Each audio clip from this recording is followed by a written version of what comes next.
para que la comunidad de mexicanos que radicamos en el exterior conozcan quién me está dando parte de esta historia, me gustaría saber si me das una reseña pues de quién es Edgar Rafael Castro Zapata.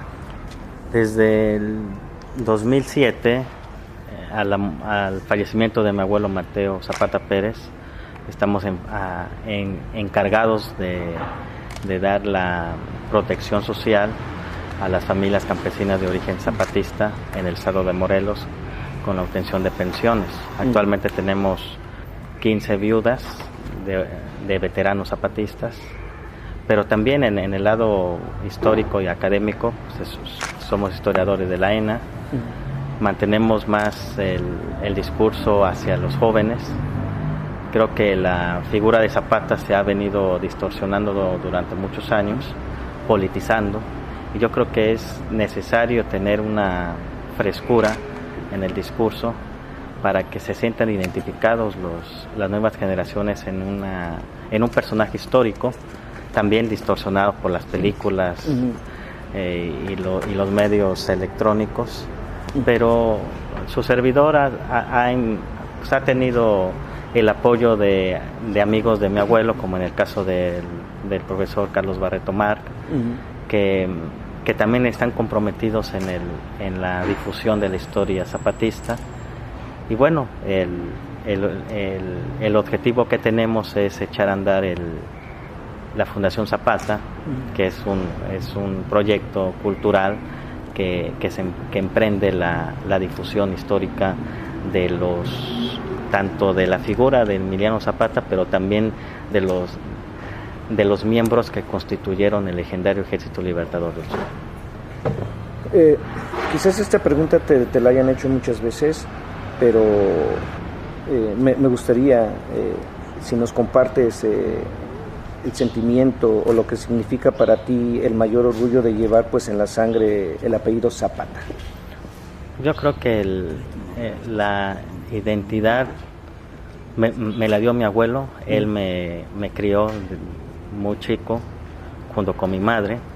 Yo creo que si no fuera por la crianza que tuve muy cercano, como si fuera un padre, mi abuelo Mateo, yo creo que él me imprimió más la identidad de ser un Zapata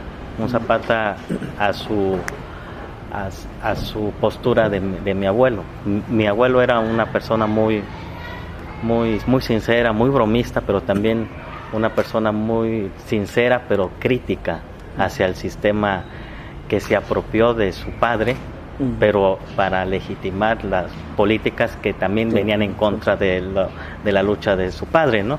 Entonces yo creo que el llevar el apellido Zapata no es solamente tener el apellido o parecerse físicamente, sino llevar una continuidad de lo que en sí fue el Zapata, pero no en un contexto armado, sino llevar en una continuidad de fortalecer el ideario y contribuir socialmente en el mejoramiento de nuestra comunidad. Y eso es lo que nos distingue de la familia, en ser continuadores de la obra por ejemplo, su servidor ser continuador de la obra de mi abuelo, y mi abuelo fue continuador de la obra de su padre. Entonces viene una continuidad de larga duración, ¿no? Edgar, como historiador de profesión, además del legado que te deja ser pues bisnieto de un personaje del calibre del general Emiliano Zapata, ¿cuál es la parte de su historia que más te gusta rescatar y por qué? Yo creo que lo que más me impactó, también le impactó mucho a mi abuelo, es la muerte a traición de su padre.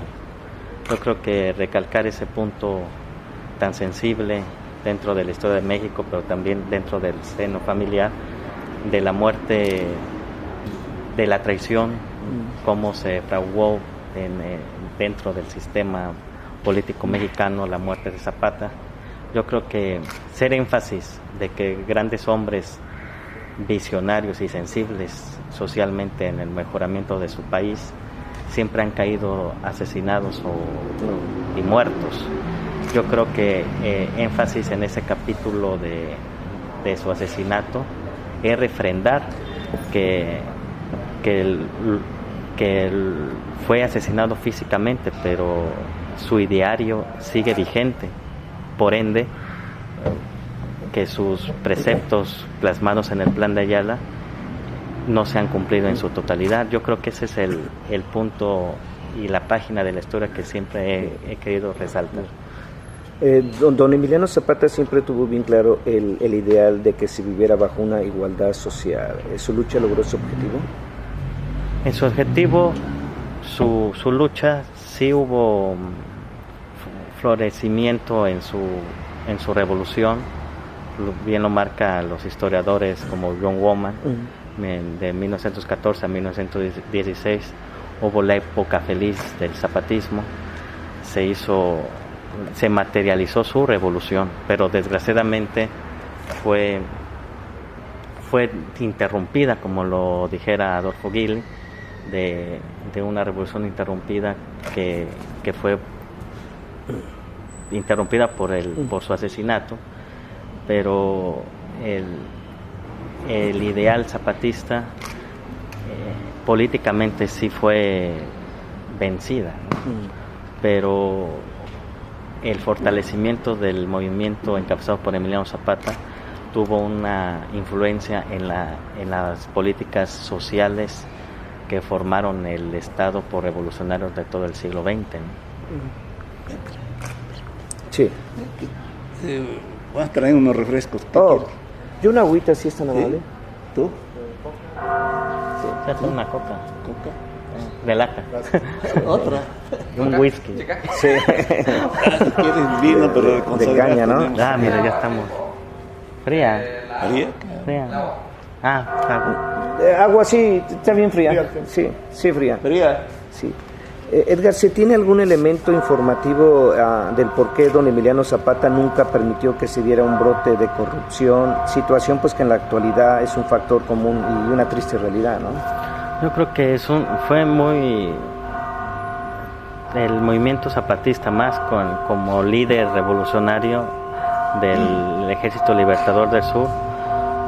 Fue muy enérgico en ese tiempo, en esa postura.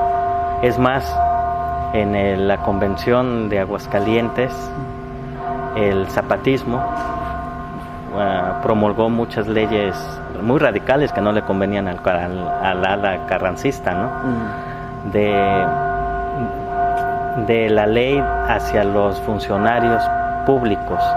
¿Y qué es lo que quería Zapata con los funcionarios públicos? Ya establecido un gobierno emanado de la revolución, que sean honestos, que no hubiera corrupción.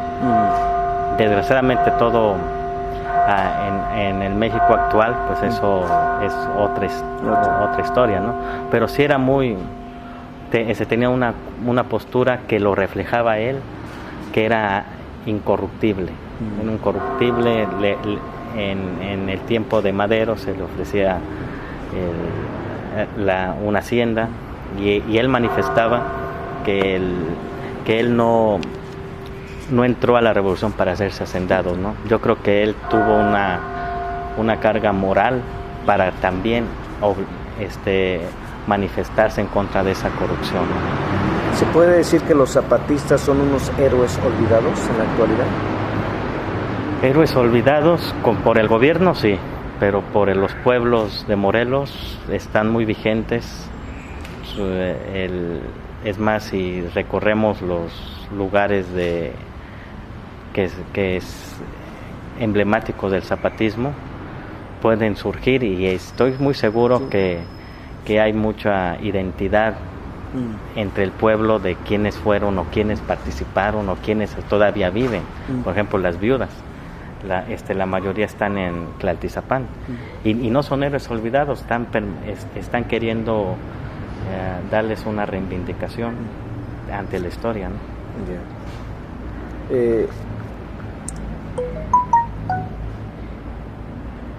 ¿Cuál es el legado y lección que dejaron los campesinos morelenses que participaron en la lucha y movimiento zapatista? ¿Cuál es el legado y lección que dejaron los campesinos morelenses, particularmente, que participaron en la lucha y movimiento zapatista a nuestro pueblo? Yo creo que la conciencia social, el plan de Ayala, en una frase lo resumió mucho el general Emiliano Zapata, en la libertad, en la justicia y en la ley, ¿no? También uno de los puntos sobresalientes que los legaron el movimiento zapatista de 1911 a 1919 es sobre tener la atención a los pueblos campesinos, ¿no? Que estaban olvidados, y creo que sin el zapatismo no hubiera la atención de los gobiernos después de la revolución en atenderlos. Yo creo que fue un par de aguas para atender el problema agrario, ¿no? ¿Era una visión diferente de lo que querían y buscaban en la actualidad? No, yo creo que los sufrimientos son iguales. Son iguales y desgraciadamente a raíz de la muerte del general Zapata se fue apropiando el sistema correvolucionario y lo que fortaleció e influyó el general Zapata es la atención a los pueblos, ¿no? Edgar, tu abuelo don Mateo Emiliano Zapata Pérez, ¿tú lo conociste? Sí, claro, desde niño hasta el 2007. ¿Hay alguna historia que quisieras compartir de lo que él te pudo haber hablado el general? Más bien él tenía 2 años cuando lo asesinaron, cuando asesinaron a su padre, pero una de las anécdotas que siempre contaba, y también aquí al profe Barreto le tocó escuchar esta anécdota de siempre en el seno familiar le decía a su mamá de mi abuelo, doña María de Jesús, y su abuela Petra Caballero, de que no dijera que era Mateo Zapata, que dijera que era Mateo Pérez. Y él ingenuamente de niño decía, pero ¿por qué? Si yo soy Zapata, ¿no? Y le decían, no digas que eres Zapata porque te van a matar. Entonces estaba jugando aquí en la Alameda y escuchó disparos en la estación del ferrocarril y él dejó sus canicas y sus amigos y se vino deprisa a esconderse aquí en el atrio de la iglesia de Santiago, a esconderse. Entonces duró todo el día encerrado, escondido, y ya fueron a avisarles a su abuela y a su madre que vivían atrás de la presidencia municipal en la vecindad de Doña Calista, de que el niño Mateo estaba escondido en el atrio. Entonces ya el padre lo obligó a salirse. Entonces el padre tenía la curiosidad, bueno, hijo, ¿por qué te estás escondiendo? No, pues a mí me dijeron mi familia que cuando escuchara yo balazos me iban a matar. Y bueno, ¿por qué te van a matar? No, pues yo soy el hijo de Zapata. No, entonces pues, está bien que te protejas, pero tú, niño, ¿qué vas a hacer? Entonces como que ese tipo de anécdotas siempre me llamó la atención, ¿no? Y por eso con el miedo que le dijeron su madre y su abuela, por eso fue muy reservado mi abuelo, ¿no? En ese aspecto, era muy callado. ¿En dónde está la casa del general? En Anecuilco, ¿verdad? En San Miguel Anecuilco, en la municipio de Ayala. ¿Cómo cuántos años tendrá de historia? Como unos más de 200 años. ¿Qué? La casa de Zapata. No. ¿Y todavía se conserva? ¿Se conserva parte de la infraestructura? Tratan, ¿no? Están restaurando sí. Actualmente. ¿Quiénes vivieron ahí, en esa casa? Fue construido por sus abuelos, don Estanislao Zapata, el abuelo de del general, padre de don Gabriel Zapata. Y más bien ahí crecieron los hermanos, los 9 hermanos que tuvo el general. ¿Tú crees que en algún momento esa casa se pudo haber hecho reuniones para hacer planes sobre su lucha y sus ideales, o fue muy protegida nomás para la familia? Yo creo que estoy seguro que a raíz del levantamiento armado de marzo de 1911, yo creo que para proteger la propiedad de la familia, y es que ya estaba casado con doña Josefa Espejo en Ciudad Ayala, yo creo que estaba a salto de mata, pero efectivamente las invasiones que tuvieron a Nenecuilco por los diferentes grupos en contra del zapatismo también fue producto de saqueo, ¿no? Y actualmente pues, están las ruinas de su casa, ¿no? Porque al saber el origen del general en jefe del Ejército Libertador del Sur, pues se ensañaban más al pueblo de Nenecuilco, ¿no? Edgar, tengo entendido que en el 2009 tú le diste vida a la Fundación Zapata, ¿verdad? Sí. Y los herederos de la Revolución AC. ¿De qué manera se puede difundir el legado del general Zapata, pero desde un enfoque cultural? Una manera yo creo que echar a mano de las expresiones artísticas y culturales, ¿no? Sí, producir historia académica, pero también hay que tener herramientas más didácticas para llegar a los niños y jóvenes, en el aspecto de un cómic, una película, de dibujos animados, para hacerlo más humano al general Zapata, ¿no? Porque hemos crecido con unos Zapatas acartonados con películas oficialistas que sí fueron producidas en su tiempo, pero la Fundación Zapata lo que ha querido hacer es humanizar ese personaje para que se sientan identificados con él, para que sea un motor de valores cívicos hacia los niños y jóvenes. Yo leí que ante la necesidad, y si estoy mal me puedes corregir por favor, que ante la necesidad social de las familias de los veteranos zapatistas, se reactivó en 2013 el Frente Zapatista de la República, que había sido fundado creo que en 1945, ¿no? Ah, claro. ¿Has tenido algún contacto, y por los que he escuchado, si has tenido algún contacto perdón, con los sobrevivientes de la Revolución del Sur? ¿Cuál es la situación actual de ellos?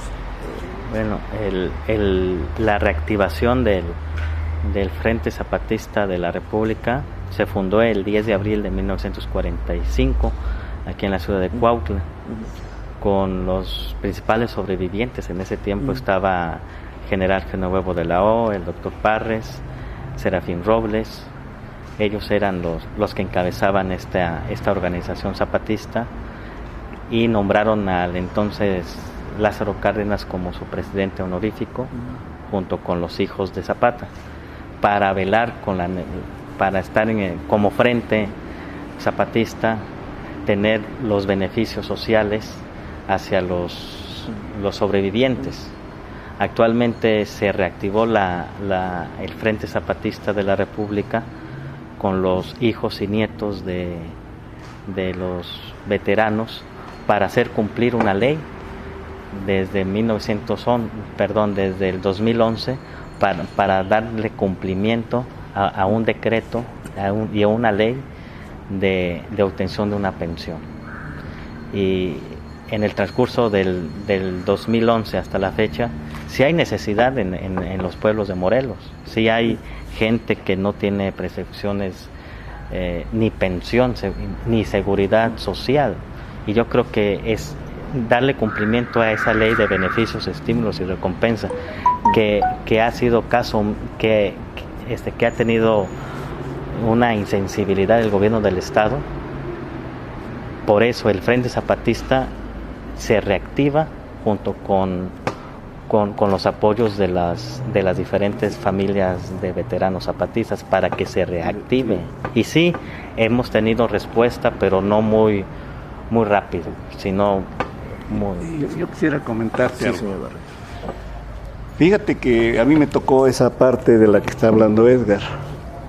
Sí, el Frente Zapatista perdió su función.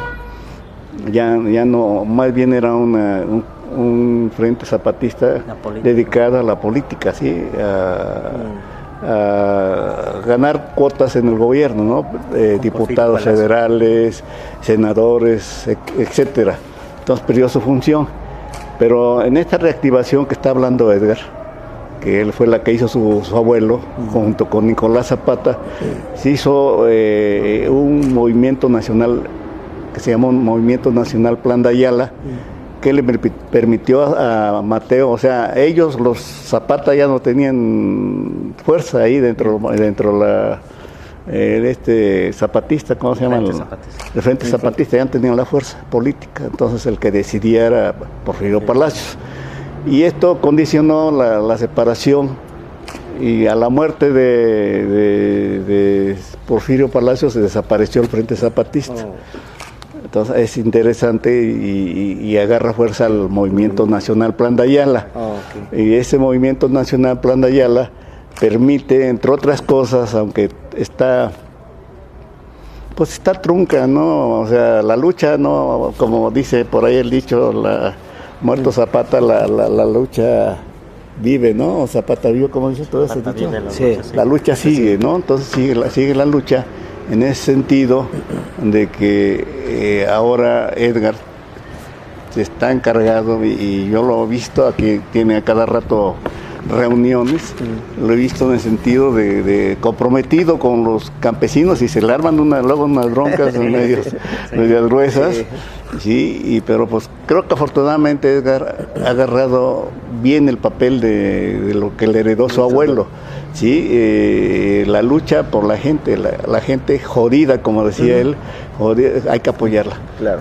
Pero desgraciadamente te encuentras con gobiernos insensibles y que les vale, pero sí son capaces, tú lo ves con otros gobiernos, de los gobernadores se despachan con la cuchara grande, que son ellos los que tienen que decidir cuánto le dan al campesino, y sinceramente, para mí, le dan una verdadera miseria, ¿no? Después de ver los sueldos estratosféricos de las burocracias, entonces creo que la lucha sigue, y Edgar, consideramos mucha gente, entre ellos muchos académicos, consideramos que la lucha sigue, que a los descendientes, a los pocos que quedan, pues hay que apoyarlos, no nomás con dádivas, no nomás con migajas, sino hay que apoyarlos en otro sentido, de buscarle fuentes de trabajo a los descendientes, de alguna manera becas, ¿no? Para las escuelas. Sí, y eso es a lo que está dedicado. Edgar, desgraciadamente, está solo. Sí, viene por acá, medio platicamos, pero creo que no es suficiente, entonces la lucha la tiene que agrandar. Todos tenemos que tomar una responsabilidad, cada quien desde sus trincheras, ¿no? Cada quien, claro, con los campesinos, la gente, los descendientes, tienen mucha fe en él, afortunadamente. Sí, a pesar de las broncas que tiene luego, que eso pasa en las mejores familias, sí, pero sí, para la juventud que tiene Edgar, pues sí, ha ido creciendo. Ha ido creciendo. Ya ha estado muy difícil el panorama, ¿verdad? Sí, no, pues... Edgar, la ex hacienda de Chinameca, ¿es un mal recuerdo, difícil de olvidar? No, yo creo que es un recordatorio de la traición hacia el general, un recordatorio de la insensibilidad de los gobiernos después que asesinaron al general Zapata.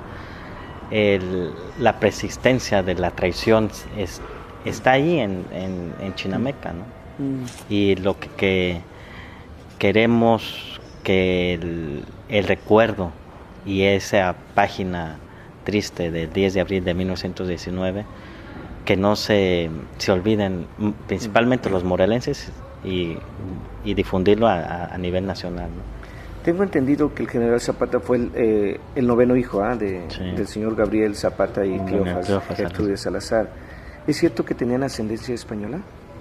Sí, eran mestizos, eran indígenas con españoles y también una ascendencia árabe también. ¿Oh, sí? Sí, en el 2008 estuvimos en la ciudad de Úbeda, España. Es una ciudad fue fundada por los árabes, conquistada más bien por los árabes, y ahí me dieron la explicación de que ahí se originó el apellido Zapata.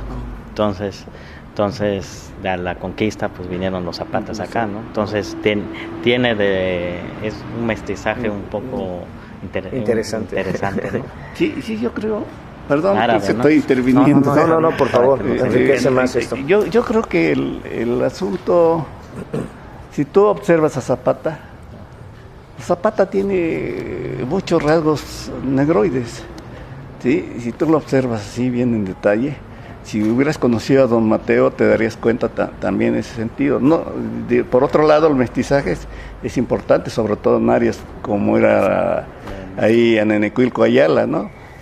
Son mestizajes de gente, como dice, árabe, españolas, indígenas, bueno, como creo que todo México. Y eso nos permite comparar un poco con Morelos. Morelos también decían que era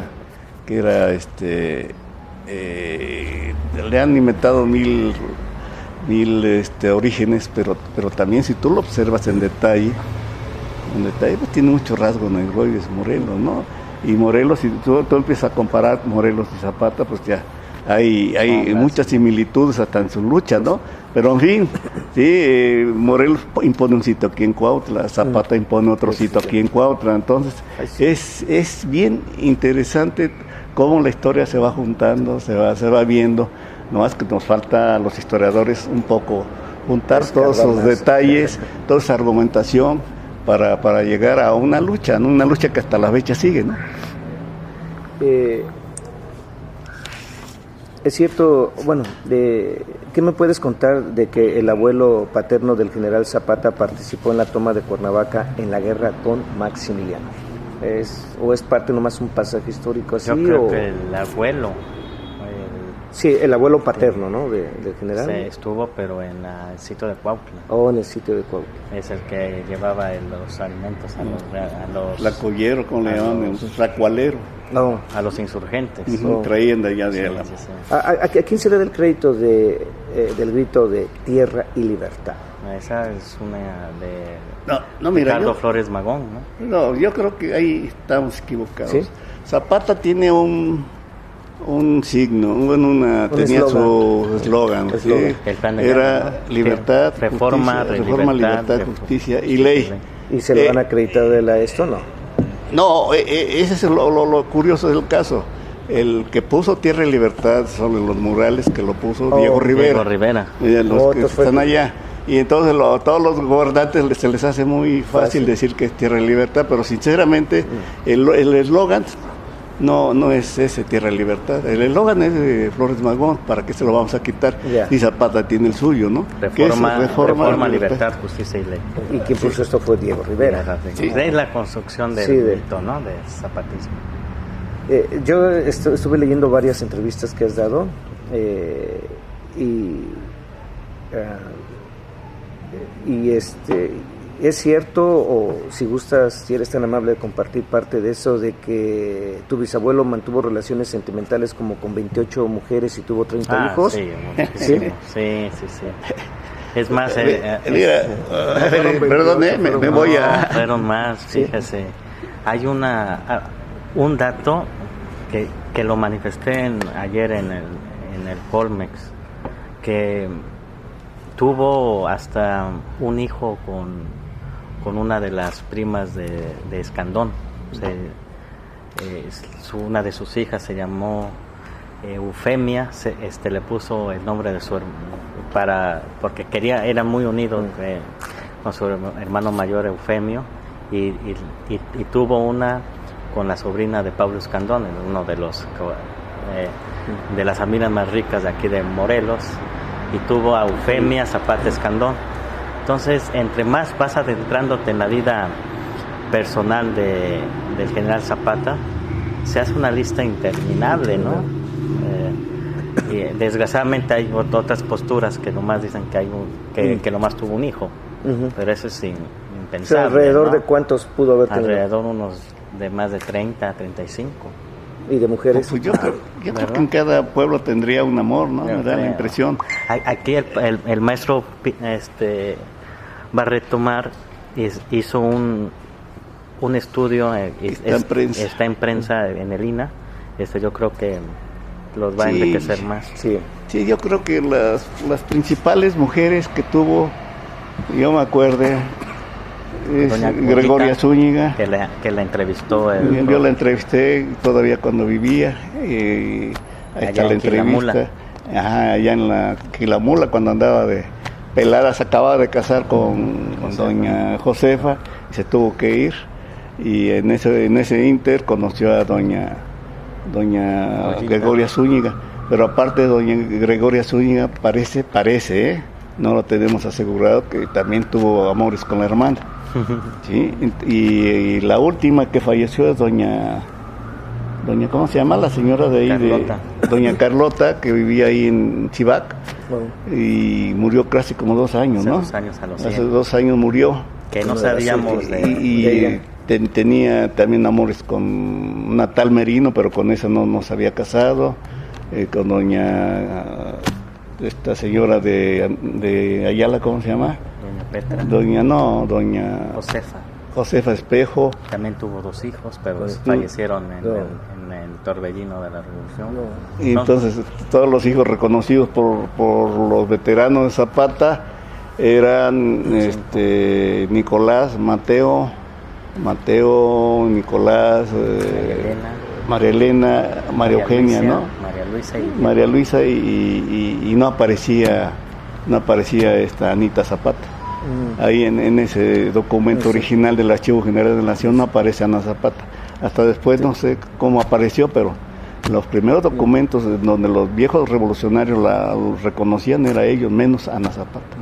Eugenio, ¿no? Había otro Eugenio también. ¿Cuál era el lado humano del general Zapata? Muchas veces conocemos del caudillo, del revolucionario, pero ¿cuál era el lado humano del general Zapata? El lado humano, yo creo que sí, muy característico, que era muy enamorado, pero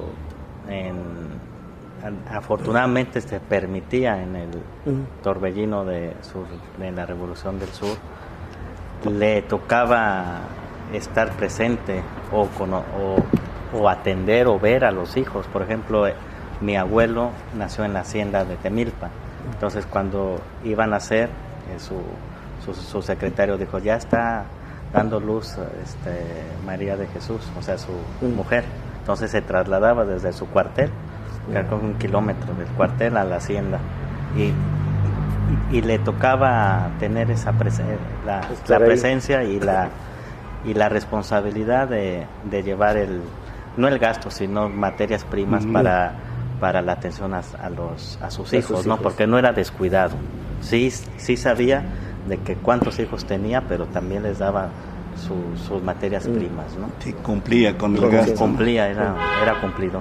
Y era cumplidor, según doña Goyita Zúñiga, era muy cumplidor con el gasto. O sea, ella nunca la dejó sin gasto.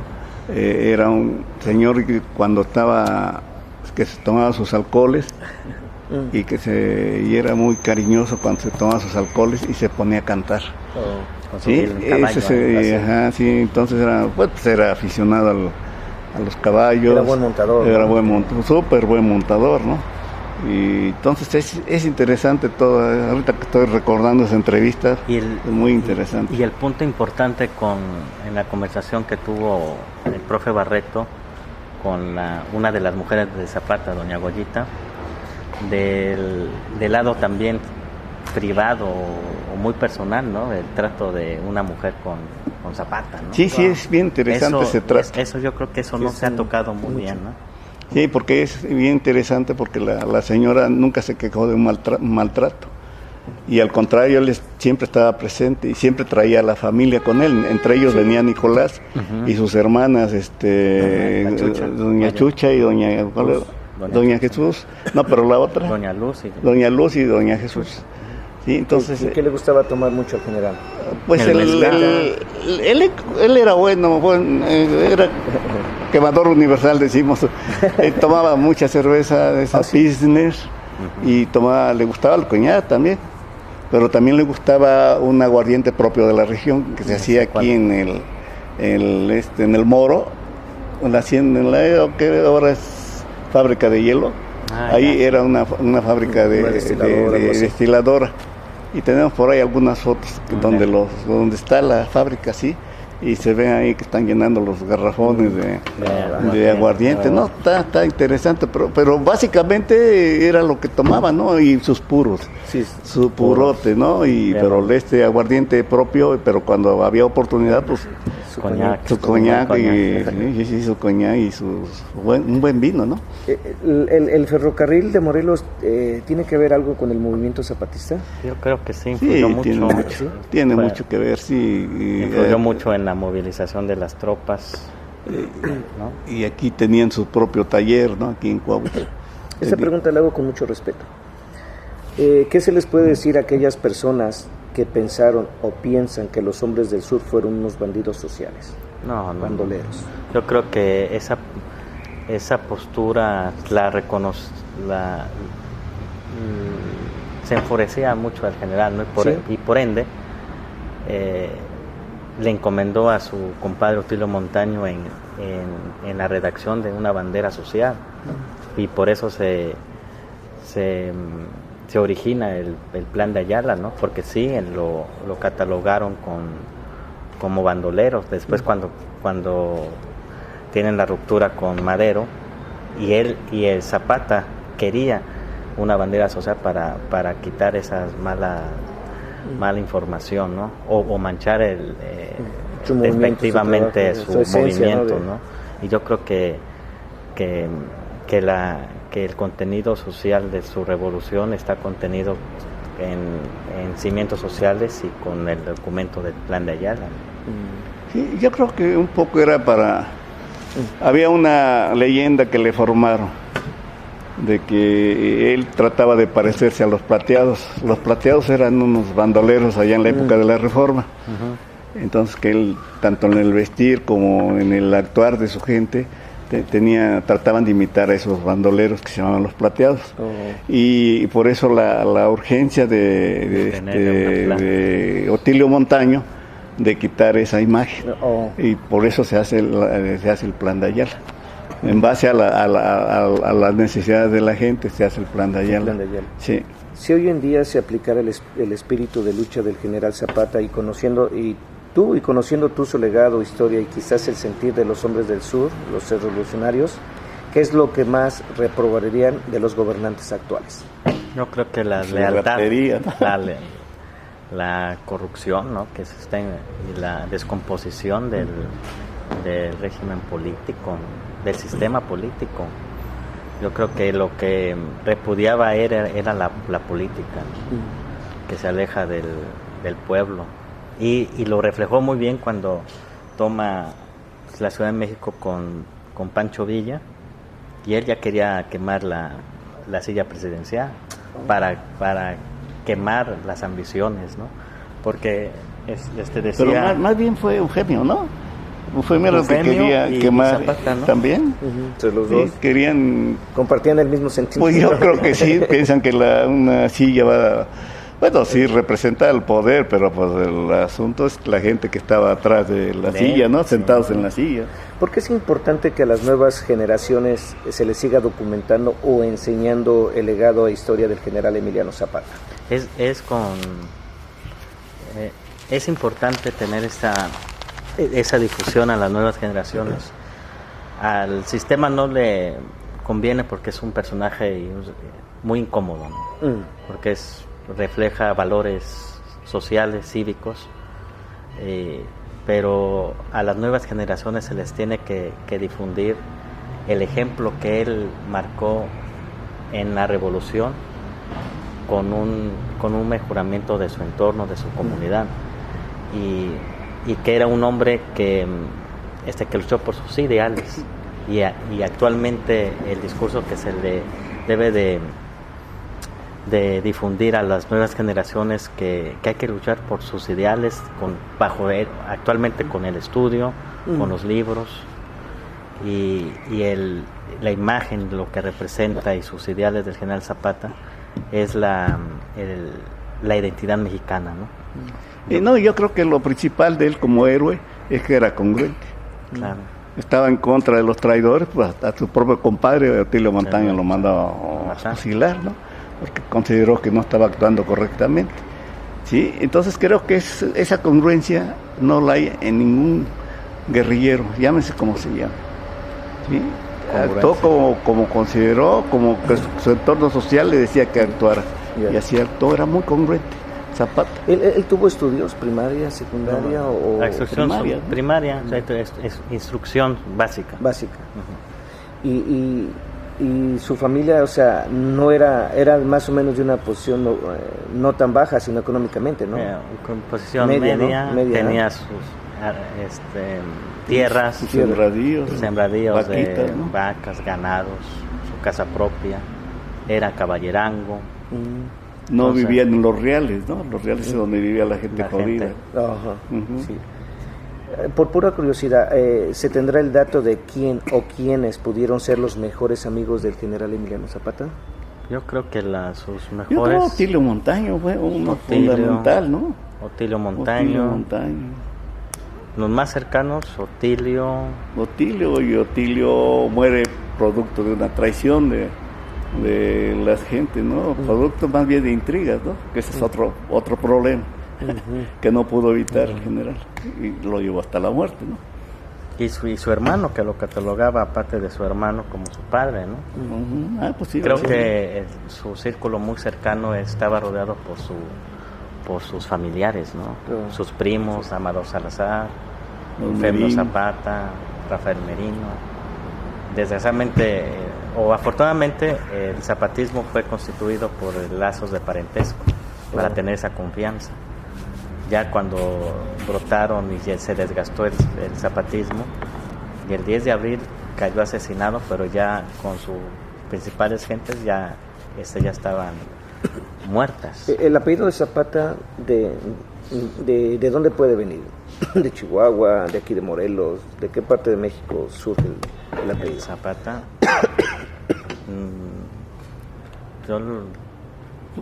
Hay unos documentos del Archivo General de la Nación, del volumen de padrones. Entonces en el volumen de padrones casi el apellido Zapata no aparece. Sí, estoy hablando de 1700 y fracción.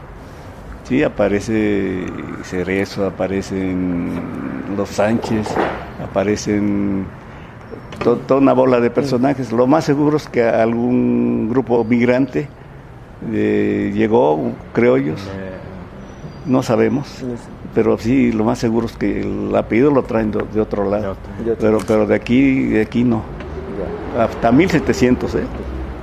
Edgar, ¿algún mensaje final que tú quieras compartir, algún mensaje para los mexicanos que radicamos en el exterior? Bueno, que el legado de Emiliano Zapata no es un artículo olvidado, no es una historia olvidada. El sentimiento y el legado y la historia que engloba el personaje Emiliano Zapata Salazar y su revolución está viva no solamente en los documentos, en los libros históricos, sino que está vivo en la comunidad de su pueblo. Y más bien lo que más me impacta ver a los paisanos, principalmente los morelenses en Estados Unidos, que tienen plasmados la imagen de Zapata como una identidad suya, a la par de la guadalupana, porque es uno de los personajes que le han brindado más identidad, y es uno de los personajes que le inspira confianza a nuestros paisanos. Y yo creo que que el mensaje es que no se olviden de sus raíces y por ende por eso lo tienen plasmado en diferentes expresiones artísticas los paisanos morelenses, porque no quieren perder su identidad, y eso es Zapata. Gracias. ¿Usted quiere compartir algún mensaje final? No, pues nada más que bueno, que han aparecido otros Zapatas, pero pues no llega a la categoría de nuestro Zapata, ¿no? Congruente, muy comprometido con el campesino y el campesino muy identificado con él, nada más. Gracias, mi hermano.